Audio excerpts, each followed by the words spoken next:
Suit दिंदा है, जुत्तियां दिंदा है बाबा जी। इन्नी इज्जत एहतराम नाल नवाजदा है, ठीक है। नाल ओहदे जेहड़े उस्ताद बस हुंदे ने उन्हां दूसरे उस्तादां नूं भी पग्गा पता नहीं फलान खप्पे तोड़दे थल्ले सुटना, मतलब जिन्नी हिम्मत जोगा हुंदा है ना, हार भी पा ऐ भी कर ते ओह भी कर, सो जतन। ते जदों कोई दाना पानी दस्सण दी वारी आंदी है ते उस्ताद होने इंज खामोश हो जांदे ने कि जिवें पता नहीं उन्हां कोलों गुरदा मंग लिया ते गुरदा भी उन्हां कोल आखरी है। और मैं माजरत चाहना जिस उस्ताद नूं मेरी गल बुरी लगे, अगर यह हकीकत ते मबनी नहीं हैगी ते मैनूं तुसीं कह सकदे कि तू भाई गलत कह रहे हैं, या तो सानूं कोई दस देवे बंदा जिन्हें शागिर्द नूं सामने बिठाया होवे, शागिर्द कीता होवे, शागिर्द करके या उन्होंने उस्ताद कर दिता होवे या खलीफा बनाया होवे, उन्होंने पहले साल या दूसरे साल कवे पुत्र तू मेरा शागिर्द हो गया, वैलकम मेरी पार्टी च तू आ गया, यह साडा दाना पानी है, असीं इंज संभालने आ।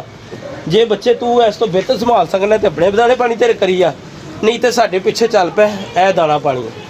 यह तलख हकीकत हैगी है, इनू झुटाया नहीं जा सकता।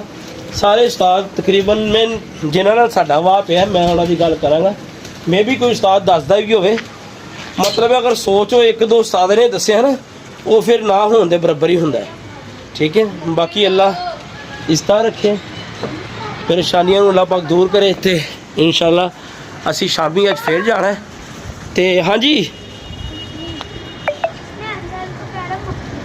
है जावांगे, ਉਹਦੇ ਕਬੂਤਰਾਂ ਦਾ भी शौक करवावांगे, उस बंदे का भी इंटरव्यू करवावांगे ਤੇ ਉਹਦੇ ਨਾਲ ਕਮਿਟਮੈਂਟ ਹੋਈ ਸੀ कुछ ਇਹ ना महीने पहले। ਉਹਨੇ कहा यार इमरान भाई मैं बड़ा परेशान हाँ, ਜਿਹੜਾ ਉਸਤਾਦ ਆਂਦਾ ਹੈ ਥਾੜ ਫੜ ਕਰਕੇ ਉਹ ਜਾਂਦਾ ਹੈ, ਪੂਰੇ ਸਾਲ ਦੀ ਮਿਹਨਤ ਵੀ ਜ਼ਾਇਆ ਕਰ ਜਾਂਦਾ ਹੈ ਤੇ ਸਾਡਾ ਮੂੰਹ ਵੀ ਬੰਦ ਕਰ ਜਾਂਦਾ ਕਿ ਤੂੰ ਕਬੂਤਰ ਸਾਹਮਣੇ ਨਹੀਂ ਸੀ। ਤੇ ਹਲਫਨ ਕਹਿਣਾ ਉਹਦੇ ਸਾਹਮਣੇ ਤੁਹਾਡੇ ਸਾਹਮਣੇ ਜਾ ਕੇ ਪੁੱਛ ਲਾਂਗਾ ਕਿ ਉਹਨੂੰ ਮੈਂ ਬਦਾਮਾਂ ਦਾ ਕਹਿ ਕੇ ਆਇਆ ਵਾਂ। ਅੱਜ ਕੱਲ੍ਹ ਦੇ ਦਿਨ ਦੇ ਵਿੱਚ ਚੰਗੇ ਕਬੂਤਰ ਮੁਹਤਾਜ ਨਹੀਂ ਹੈਗੇ ਬਦਾਮਾਂ ਬਦੂਮਾਂ ਦੇ ਯਾਰ।